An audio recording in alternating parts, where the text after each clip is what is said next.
نبی علیہ السلام کے جو اطاعت والی زندگی تھی اس کو لے کر بتلایا کرتے تھے، اور بتلایا کرتے تھے کہ ہم کام کر کے عمل کر کے بتلایا کرتے تھے ہم صحابی رسول ہیں۔ مدینہ کے اندر ایک واقعہ پیش آیا، واقعہ یہ تھا، ایک صاحب نے کسی سے زمین خریدی، خریدنے کے بعد اس کی جو نیتیں ہوتی ہیں، اس کی جو چار دیواری نکالنے کے لیے کام شروع کیا۔ جب کام شروع کیا تو زمین کے اندر جب نیتیں کھودی جا رہی تھی، ان کھدائی کے اندر ایک سونے کا ایک مٹکا ملا، مشکیزہ ملا۔ تو کہتے ہیں کہ اس صحابی نے اٹھایا اس مشکیزے کو اور دوسرے صحابی کے گھر کے اندر لے گیا جس سے زمین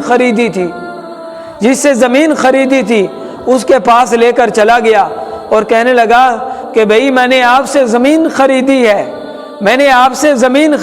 ہے، اس کے اندر سے یہ سونا نکلا ہے، سونا تو میں نے نہیں خریدا، آپ لہذا یہ کیا کرو، یہ سونا رکھ لو۔ اب جس نے زمین بیچی تھی وہ کہنے لگا بھائی جان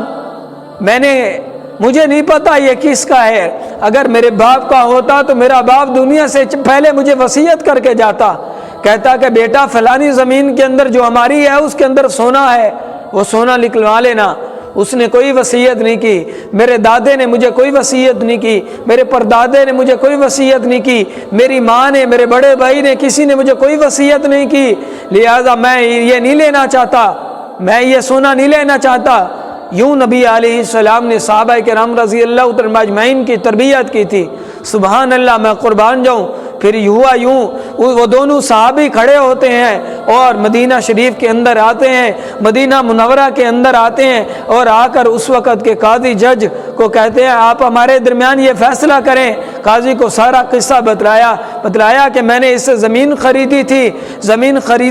خریدنے کے بعد زمین سے سونا نکل آیا، میں نے کہا کہ یہ سونا میں نے تو زمین خریدی ہے، سونا تو نہیں خریدا، لہذا میں سونا کیا کروں، اس کو واپس کرنے کے لیے گیا، کہا کہ سونا لے لو،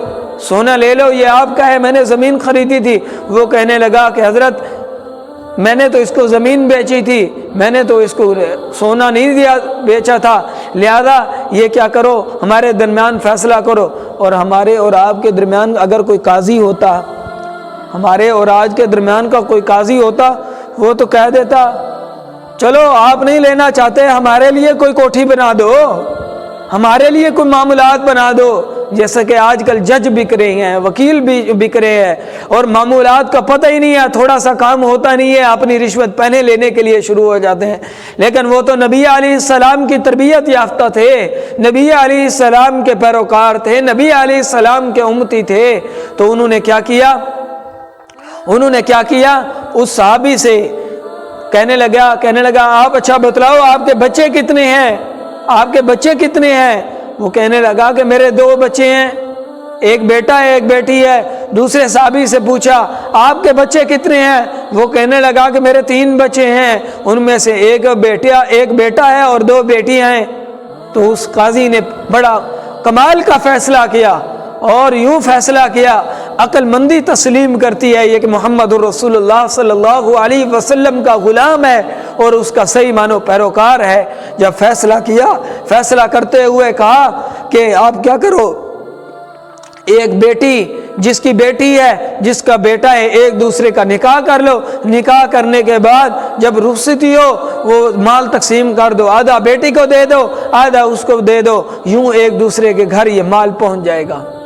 ایک دوسرے کے گھر کے اندر مال پہنچ جائے گا۔ لیکن ہمارے ہاں اگر آپ سچی اور ایمانداری سے بتلاؤ، اگر ہم زمین کے اندر کوئی کنواں کھودیں اور کسی کی زمین ہم نے لی ہو، اگر کوئی چیز نکل آئے کیا ہم اس کو واپس کر دیں گے؟ نہیں، ہم واپس نہیں کریں گے، ہم اس کو چھپانے کی کوشش کریں گے، کہیں گے کہ ہمیں تو مال ملا، اگر کوئی مزدور کام کر رہا ہو تو ہم اس کو چھپانے کی کوشش کریں گے اور کہیں گے کہ اس کو جتنا ہو سکے میں اس کو چھپاؤں اور مزدور کو چھٹی دے دوں، ہم تو یہ کوششیں کریں گے۔ لیکن وہ صحابہ کرام رضی اللہ عنہم اجمعین نبی علیہ السلام کے تربیت یافتہ تھے، تو پھر انہوں نے ایسے ایسے کارنامے کیے اور نبی علیہ السلام کی تعلیمات کو اپنی زندگی کے اندر یوں اجاگر کیا، صبغۃ اللہ ومن احسن من اللہ صبغہ ونحن لہ عابدون، کہ انہوں نے نبی علیہ السلام کی جو تعلیمات تھی اپنی زندگی کے اندر یوں ڈھالا